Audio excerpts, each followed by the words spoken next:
Kembali lagi di Kisi-Kisi Kisah. Kisah kali ini adalah cerita fiksi. Jika ada kesamaan nama dan tempat, ini bukanlah yang sebenarnya. Sebelum kita mulai, tulis di komentar, kamu dari daerah mana? Dan yang menekan tombol like dan subscribe. Semoga Allah balas dengan rezeki berlimpah dan kesehatan yang tak terputus. Yuk, kita mulai ceritanya. Di lereng perbukitan Banjar yang subur dan tenang, berdiri sebuah desa bernama Cibatu. Desa ini dulunya biasa saja, jalanannya berbatu, saluran air sering mampet, dan balai desanya seperti rumah tua yang terlupakan waktu. Namun semua itu berubah sejak 5 tahun lalu, ketika seorang pria bernama Pak Cecep terpilih menjadi kepala desa. Pak Cecep bukan orang sembarangan. Wajahnya teduh, suaranya lantang, dan setiap kali ia bicara, warga seolah tersihir. Ia pandai merangkai kata, sering membacakan pantun Sunda sebelum memulai rapat desa. Tak butuh waktu lama, ia mulai menggerakkan pembangunan. Saluran irigasi dibenahi, posyandu dihidupkan, dan jalan desa disemen dengan anggaran yang transparan. Di mata warga, Pak Cecep adalah anugerah. Tapi di balik ketokohannya, ada satu rahasia yang lama disimpan rapat. Ia memiliki 5 istri. Semuanya dinikahi secara sah menurut agama, dan tinggal di rumah berbeda namun masih dalam lingkup kampung yang sama. Awalnya, warga menganggap itu urusan pribadi. Namun lama-kelamaan, bisik-bisik mulai muncul dari mulut ke mulut.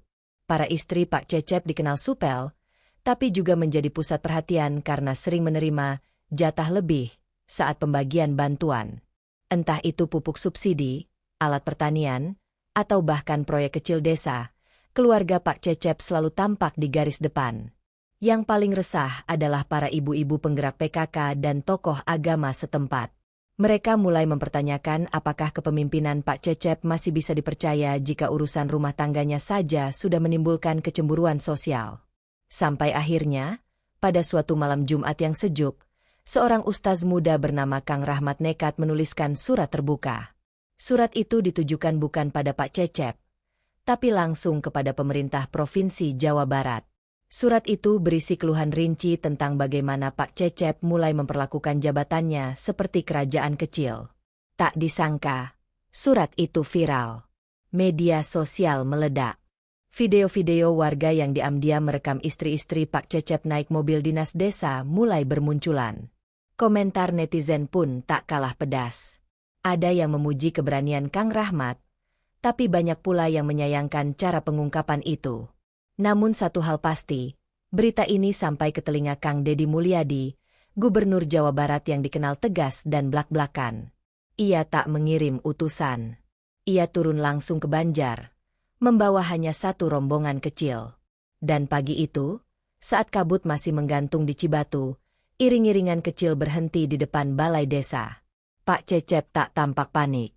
Ia justru menyambut kedatangan gubernur dengan senyum lebar, seolah menyambut tamu kehormatan. Ia bahkan menggelar makan siang besar, lengkap dengan tumpeng dan seni degung. Tapi di balik itu semua, ada hawa dingin yang mulai merayap di antara sambutan hangat. Karena Kang Deddy datang bukan untuk bersilaturahmi. Ia datang membawa keputusan besar. Setelah makan siang selesai dan riuh tepuk tangan mereda, Kang Deddy meminta waktu berbicara 4 mata dengan Pak Cecep. Ia mengajak masuk ruangan kecil di belakang balai desa, tempat biasanya rapat tertutup dilakukan. Pak Cecep mengangguk dan mengikuti. Namun wajahnya mulai tegang. Aura percaya dirinya tadi perlahan memudar. Pintu ditutup. Ruangan itu sunyi. Hanya suara angin dari jendela bambu yang sesekali menggesek tirai. Kang Deddy menatap tajam ke arah Pak Cecep, lalu membuka pembicaraan dengan nada lembut tapi tajam.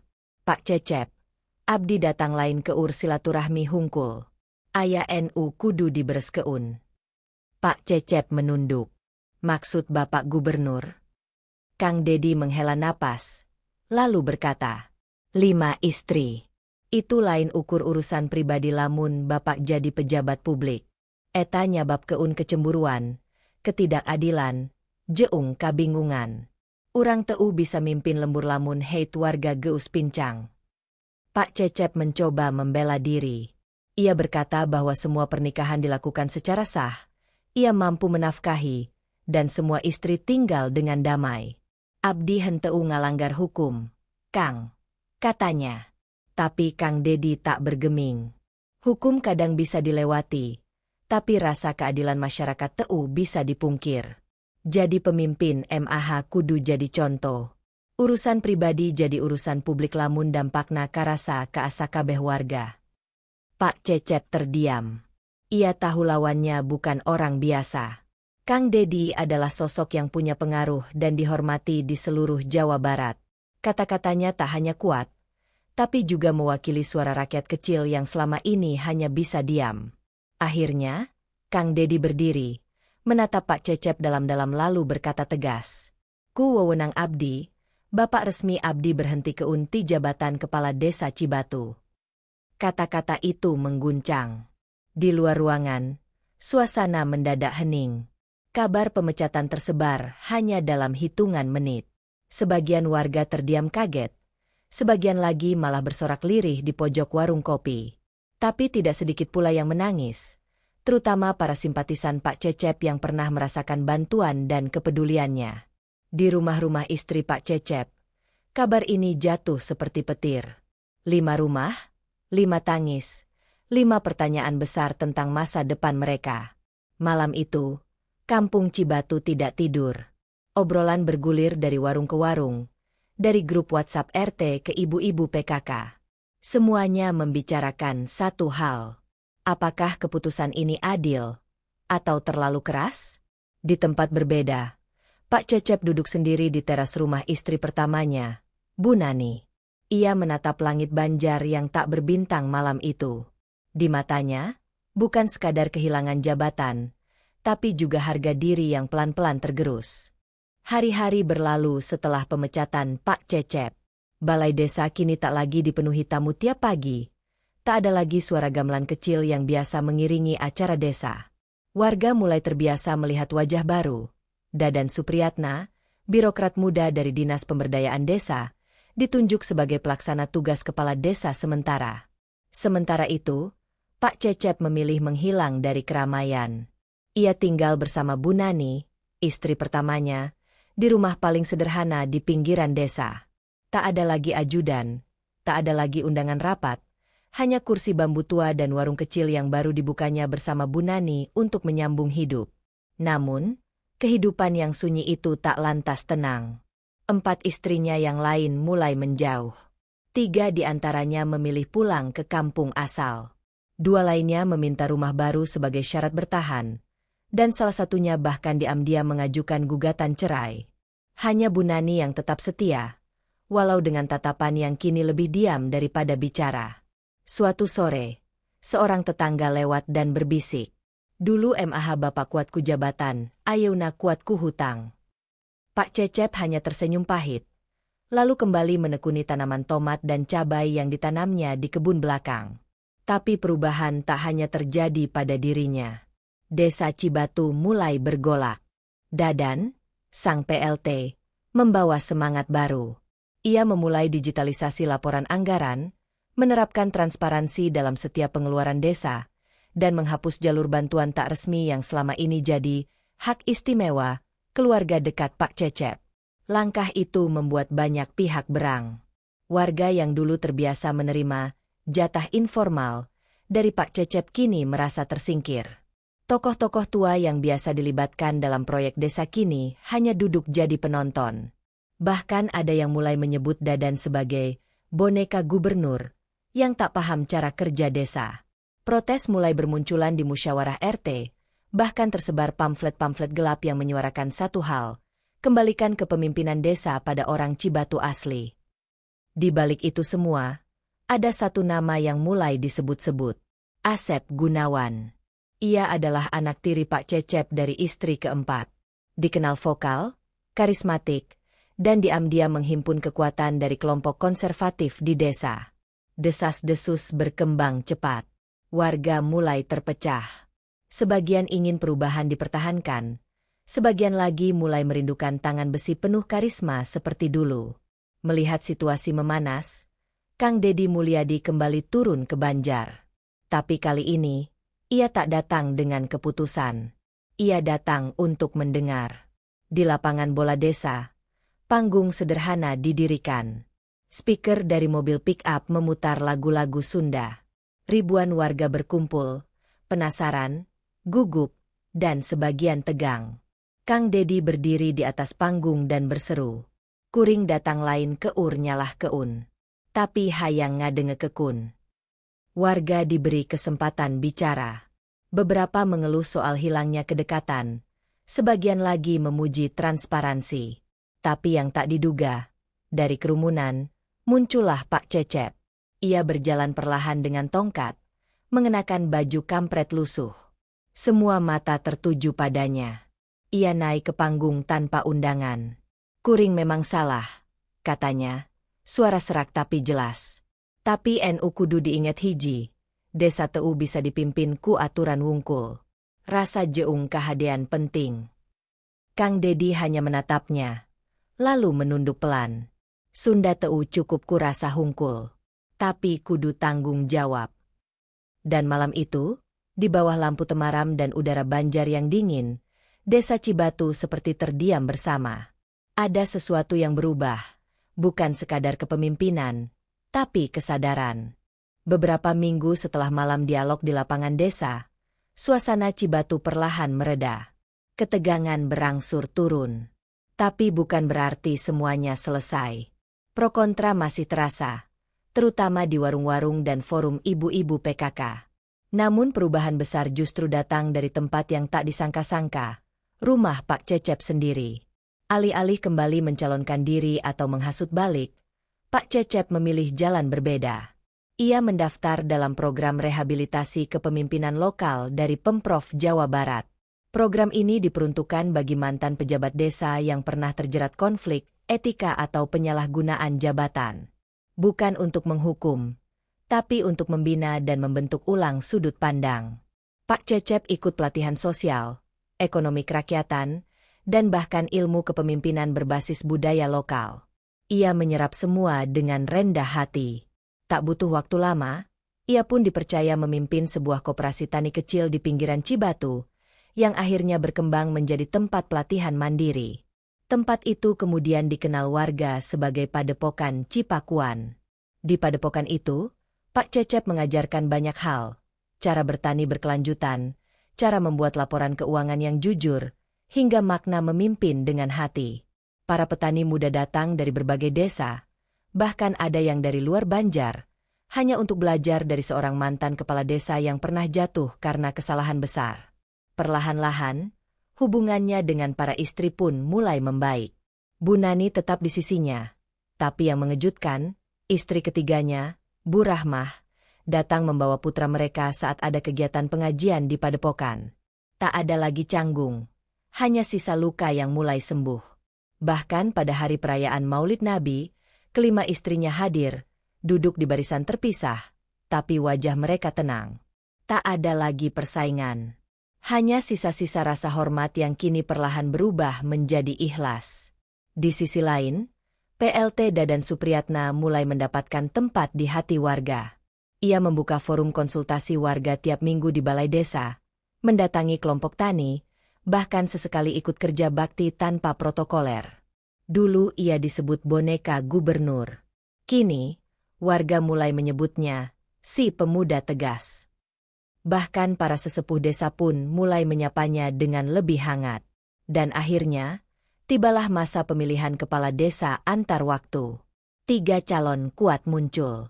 Pertama, Asep Gunawan, anak tiri Pak Cecep, yang mewakili kelompok konservatif. Kedua, Pak Udin, bendahara desa lama yang netral dan disukai banyak petani. Dan yang ketiga, Nia Kurniasih, guru SD yang aktif dalam program literasi dan pemberdayaan perempuan. Semua mata tertuju pada pilkades ini. Desa yang dulu terbelah kini berada di persimpangan. Namun satu hal yang membuat semua warga terkejut adalah keputusan Pak Cecep. Ia tidak mencalonkan diri, bahkan tidak mendukung Asep Gunawan, anak tirinya. Sebaliknya, ia menjadi penasihat spiritual bagi Nia Kurniasih. Dan keputusannya itu mengubah segalanya. Hari itu, balai desa Cibatu penuh sesak. Warga dari seluruh dusun berdatangan, mengenakan batik terbaik mereka. Anak-anak SD diliburkan, ibu-ibu membawa keranjang berisi kue tradisional, dan bapak-bapak antre panjang di TPS desa. Pemilihan kepala desa antar waktu itu bukan sekadar rutinitas 5 tahunan.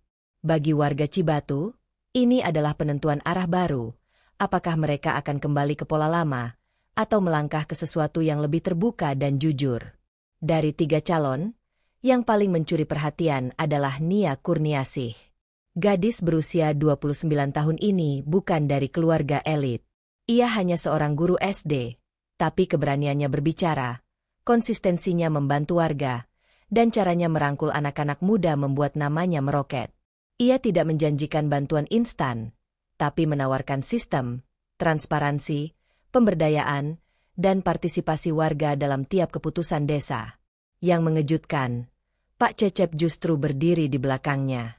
Ia tidak pernah muncul di panggung kampanye, tapi diam-diam memberikan masukan, membantu menyusun strategi komunikasi, dan bahkan mempertemukan Nia dengan tokoh-tokoh adat yang dulu loyal padanya. Hari penghitungan suara jadi momen paling menegangkan dalam sejarah desa itu. Dan hasilnya, Nia menang telak. Ia menjadi kepala desa perempuan pertama dalam sejarah Cibatu. Sorak-sorai menggema, sebagian menangis, sebagian terdiam, tapi tidak ada kerusuhan. Bahkan Asep Gunawan, yang selama ini digadang-gadang akan melanjutkan jejak Pak Cecep, menyalami Nia dengan tulus di atas panggung.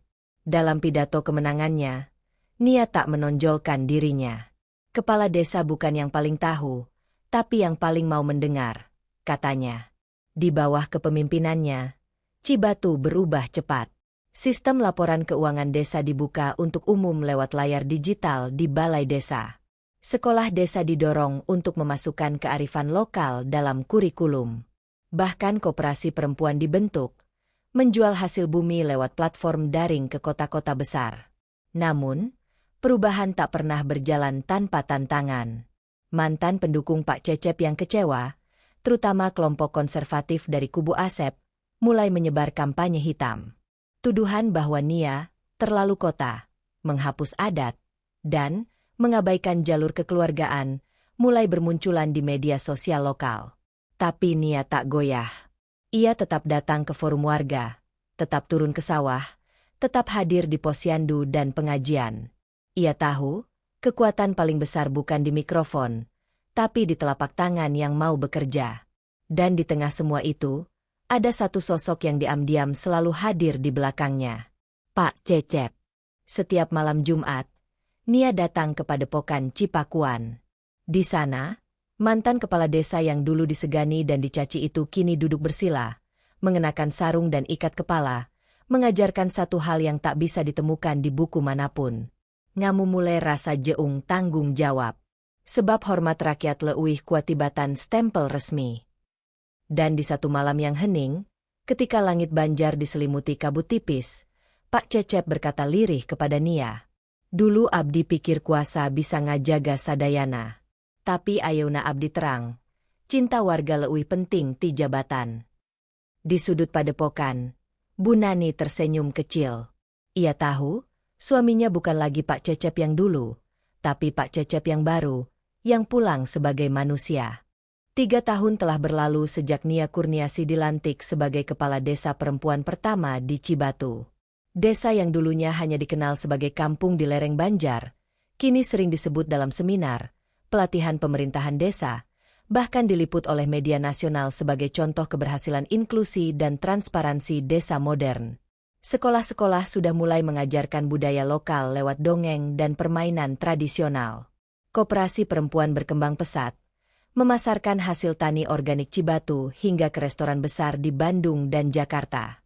Akses internet diperkuat, anak-anak bisa belajar daring, dan para petani mendapatkan pelatihan langsung dari kampus pertanian. Namun, tak semua berjalan mulus. Kelompok-kelompok lama yang masih merasa kehilangan pengaruh terus memantau celah kelemahan Nia. Mereka menyebar kabar burung, mempermasalahkan gaya bicaranya yang terlalu tegas, atau caranya berpakaian yang tak sesuai selera sebagian tokoh lama. Tapi di balik itu semua, Nia tetap melangkah. Ia tahu, tulang punggung perubahan adalah keteguhan. Dan setiap kali ia mulai goyah, ia kembali ke tempat yang selalu memberinya kekuatan, Padepokan Cipakuan. Di sana, Pak Cecep tetap mengajar. Suaranya tak sekuat dulu, jalannya makin pelan, tapi kata-katanya semakin dalam. Ia tak lagi bicara soal kekuasaan, tapi soal menemukan diri setelah kehilangan segalanya. Dan pada suatu pagi, bertepatan dengan hari ulang tahun Jawa Barat, Pak Cecep menulis sebuah surat. Surat itu ia kirimkan ke kantor gubernur, ditujukan langsung pada Kang Dedi Mulyadi. Hatur nuhun, Kang, tos ngelempengken abdi. Memang sakit waktu harita, tapi ayeuna abdi ngarti. Ku leung-ngeun Kang, abdi tiasa mulang dewi jadi jelema. Jelema bener, sanajan teu boga jabatan. Surat itu dibuka oleh Kang Dedi di ruang kerjanya. Ia membaca pelan, lalu tersenyum. Surat itu tak ia buang, tapi ia simpan di dalam laci khusus, di antara tumpukan surat dari rakyat kecil yang selalu ia bawa dalam setiap perjalanan.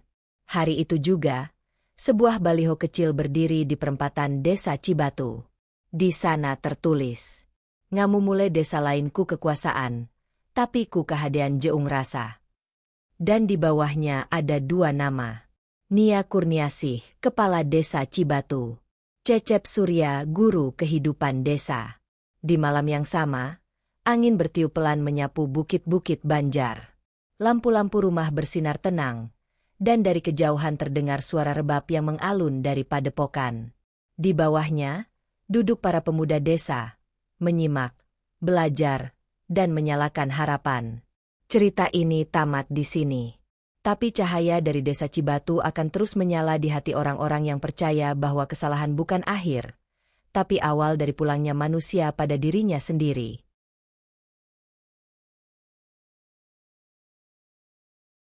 Dari cerita Pak Cecep, kita belajar satu hal penting. Jabatan bisa direbut, tapi kepercayaan harus dirawat. Dan kadang, saat seseorang kehilangan segalanya, disitulah ia mulai menemukan arti sebenarnya dari menjadi manusia. Semoga kisah ini bisa jadi cermin, pengingat, dan penguat untuk kita semua. Jika kamu suka cerita seperti ini, tekan like-nya sekarang. Jangan lupa subscribe dan aktifkan loncengnya, karena setiap minggu akan ada cerita baru yang menggetarkan hati. Yang sudah like dan subscribe, semoga Allah membalas dengan rezeki berlipat, keluarga yang harmonis, dan umur yang penuh berkah. Sampai jumpa di kisah berikutnya.